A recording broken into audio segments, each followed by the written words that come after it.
যে যৌনকর্মীরা কি নিজের ইচ্ছায় জীবনে যৌনকর্মী হয়েছে কিনা, তারা কি যৌনকর্মে থাকাটাকে সম্মানজনক মনে করে কিনা, সে যৌনকর্মী এই পেশায় তার মেয়েকে আনবে কিনা।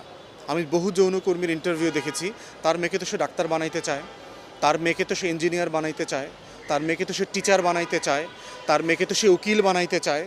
আমি তো কোনো যৌনকর্মীর মেয়ে শুনি নাই যে তার স্বপ্ন জীবনের যে তার মেয়েকে সে যৌনকর্মী বানাইতে চায় এবং প্রয়োজনে সে ইউরোপ আমেরিকাতে তাকে যৌনকর্মী হিসেবে পাঠাবে, এটা তো শুনি নাই। তাহলে প্রশ্ন হচ্ছে, নারীদেরকে যারা বাধ্য হয়ে এই পেশায় এসছেন তাদের জন্য আমরা সম্মানজনক পুনর্বাসন চাই, তাদের বিকল্প সম্মানজনক কর্মসংস্থান চাই, তারা যেন সমাজের সম্মানের সাথে ফিরে আসতে পারে। তাদের শারীরিক, মানসিক, মনস্তাত্ত্বিক যে ট্রমা আছে, এই ট্রমাকে রাষ্ট্র আকারে জাতি আমাকে হ্যান্ডেল করতে হবে। এটার মানে এইটা না যে তাকে আপনি ওই পেশায় আরও থাকতে বাধ্য করবেন, এটা এটা এটা এটা সমাধান না। এই সংস্কার